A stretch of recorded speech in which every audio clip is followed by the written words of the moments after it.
good morning, good afternoon, good evening, depending on wherever you are joining us from all over the world. You are welcome again to this platform and to this particular encounter with the Holy Spirit of God, where we review the deep truths of the mind of God towards men or towards human beings.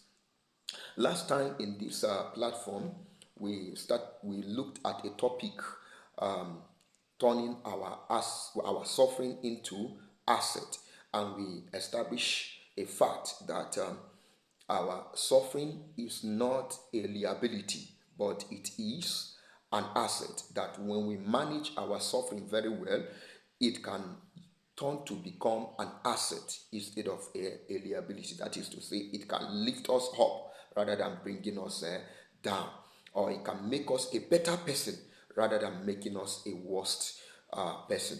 Today, we'll be digging deeper into that particular topic. Today, we'll be looking at the origin of suffering. We'll be looking at where did suffering emanated from.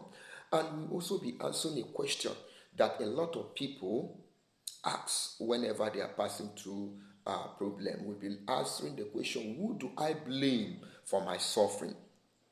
When people are passing through problem or through suffering, they apportion blames to different people or to things around them. Some people blame their parents, some blame their children, some blame their wives, some blame their husband, some blame their uncle, their auntie, people around them. Some blame the institutions, some blame the system, some blame the government of their country, some blame uh, uh, Adam and Eve.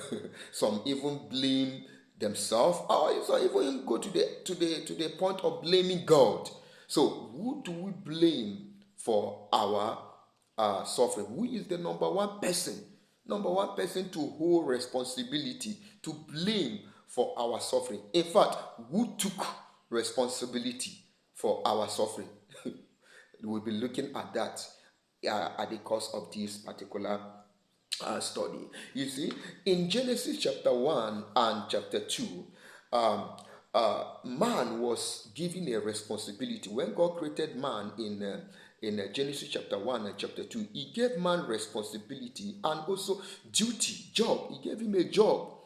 He gave man a job. That is the origin of labor. That is the origin of labor. He gave man a job. He asked man to till the earth. He asked man to keep the earth. He asked man to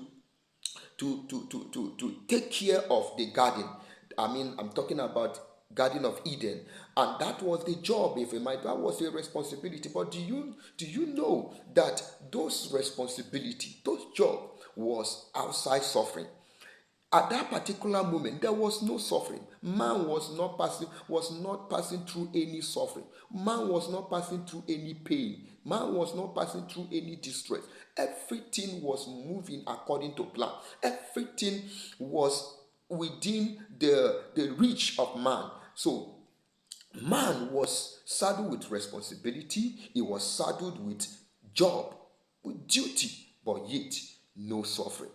You could imagine a world without a world without suffering, but yet there is a responsibility. You could imagine how that kind of world will look like. According to Oxford Dictionary, suffering can be defined as um, uh, feeling of pain or unhappiness. Feeling of pain or unhappiness. Some other dictionary define it this way. It says that is being in pain or grief or having losses or injury and distress. So other dictionary, that is the way they define suffering. Now, the question we need to ask ourselves is this: does responsibility brings pain? Those grief bring sorry those responsibility bring pain and grief. Those work and duty, labor, does it actually bring losses and injury? That is the question we need to ask ourselves. The answer is no. No. Responsibility does not bring pain. It does not bring unhappiness. It does not bring grief. In fact, responsibility brings joy. Responsibility brings pride. It brings comfort. Responsibility brings happiness. You know, whenever you are saddled with the responsibility of becoming a father, you are happy. You are happy because you are about becoming a father. You are about becoming a dad. Somebody is about to call you a father. So the same thing with job. Whenever somebody got a job does not bring loss. Job or labor does not bring it does not bring losses or injury. No, that is not what job brings. Somebody may say, well, my job has brought me loss. My job has brought me losses. Well, the truth is that there is something went wrong somewhere. Something went on somewhere. Naturally, job does not supposed to bring you pain. It does not supposed to bring you losses and injury. No, it's supposed to bring you income. It's supposed to bring you increase. It's supposed to bring you joy. It's supposed to bring you fulfillment. That is what job supposed to be. That's why they say there's a dignity in labor. So labor is supposed to bring you dignity. It does not supposed to bring you injury. It does not supposed to bring you losses. So then one now we say it, how? What happened? What happened? Why then am I passing through suffering in my responsibility? Why am I passing through pain in my job or in my labor? In the beginning, God created man, especially God created man, and that everything, especially natural or nature, should respond to the effort of man. I take it again. God created man, and he expected that every nature, all things that are natural should respond to the effort of man. That is to say, that nature is supposed to respond to the effort of man, and that is the mind of God when he created man. So man supposed to put on little effort and have a a a um a meaningful outcome. Man supposed to put on a little effort and have a fulfilling outcome. But where did things go wrong? Now let's look at Genesis chapter 1, verse 28. Genesis chapter 1, verse 28. It said, and after God have created man, and God said, and God blessed them and said unto them, be fruitful, be fruitful. What does it mean to be fruitful? To be fruitful means to be productive. To be productive, it has to do with productivity. And he also said, multiply. What does it mean to multiply? Multiply means that in your productivity, increase in your productivity. If you produce something today, you should increase in it. You should get better in your productivity. That is what it means to, that is the meaning of multiplication. That's what God means when he say multiply, and he say replenish the earth. What does it mean to replenish the earth? Replenish the earth means that you should move your productivity. Your productivity should move from local to national, from national to international. It should move from east to west, from north to south. So that is the mind of God over man. And he didn't stop there, and he said, subdue. He says, subdue it. Subdue it. And what does it mean to subdue it? To subdue mean to conquer by force. To conquer by force. Anything that can stand against this particular goal. Anything that can stand against your goal of being fruitful, subdue it. Anything that can stand against your goal being multiplied, being productive, subdue it. Anything that can stand against your goal of being replenishing the earth, increasing from local to national, from national to international, subdue it. Subdue it. That is the mind of God. We should subdue it. And it didn't stop there.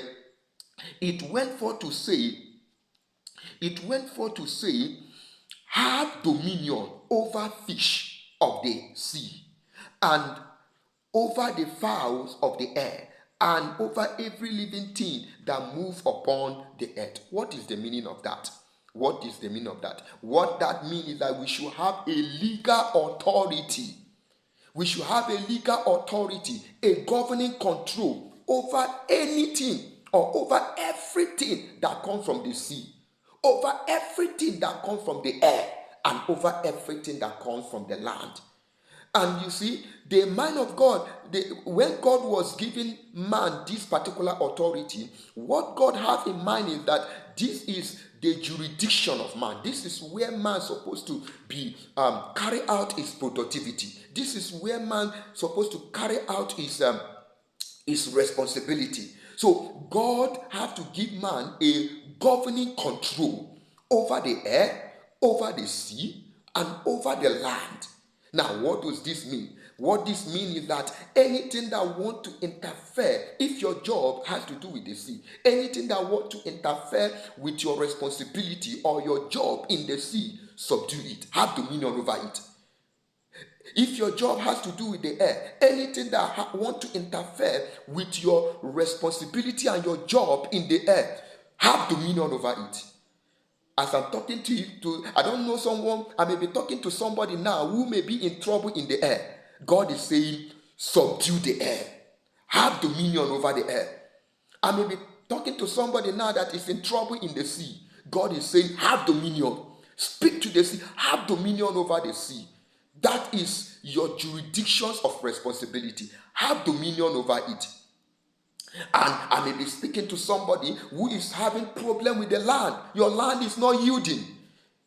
The earth is not yielding for you. God is saying, have dominion. Have dominion. That is your jurisdictions of responsibility. That is your jurisdiction of labor. Have dominion over it. So you see, that is the mind of God. God actually wants man to have dominion. And you see, when all these things are in place, it means that suffering will be absent. Yes, it means that suffering will be absent. If everything that God said here should be to systematically work out, it means that suffering should be absent. But then one will now say it, why then am I suffering? What is happening to me? Why am I suffering? Why is it that I'm suffering in my responsibility? I'm suffering in my labor, in my duty. I am suffering. What is going on with me? You see, suffering comes when the natural is not longer responding to our effort. When nature now begins to resist our effort, that is when suffering comes in. And you see, naturally or in the normal sense, nature does not supposed to resist our effort. Nature, God does not create nature to resist our effort. God created nature to respond to our effort. I take it again. God created nature to respond to our effort. So whenever you see nature resisting our effort, it means that something has went wrong somewhere. It means that something has gone wrong somewhere. It means that there is a foul play somewhere. And that is where supernatural now comes in. Because nature, anything that happened in the natural has already transpired in the supernatural. So I want you to know that natural and supernatural are working in harmony. Before it appears in the nature, it has already taken place in the supernatural. So in the spiritual, if something must have happened, a foul play must have been committed, and that is the reason why nature is not responding to your effort. When nature is not responding to your little effort or is not responding to your effort, it means that something has interrupted something somewhere. It means that there is a breach somewhere, and that is where who to blame comes in. That is who do I blame for myself, for my suffering comes in. There is someone who has manipulated your your system. Somebody have manipulated your system. Someone has introduced virus into the system of human effort, and that is where who to blame comes in. Now the question is, who is this that introduced this virus into the system of human effort? Who introduced virus into your system of human effort, that your effort now can no longer produce? I mean, your nature are no longer responding to your effort. Who is that introduced virus into your system? That is where this discussion gets interesting. But we are going to stop here. Please join me next time as we look at who is it that introduced virus into human system, human effort, or human system effort. Who is that introduced virus? Please join me next time. Make sure you like this video, please. Make sure you send it to your beloved ones. Make sure you share it to as many as you know who are looking at suffering with a negative eyes, who are viewing suffering with a negative mindset. Let them understand that suffering is an asset. See you next time in this same platform. Please make sure that you don't miss the next edition. It's going to be powerful. I promise you that it's going to be powerful. May God keep you. May God bless you. May God restore your effort. May God cause your little effort to yield an increase that God made it to be, in the name of Jesus Christ. See you in my next video. God bless you.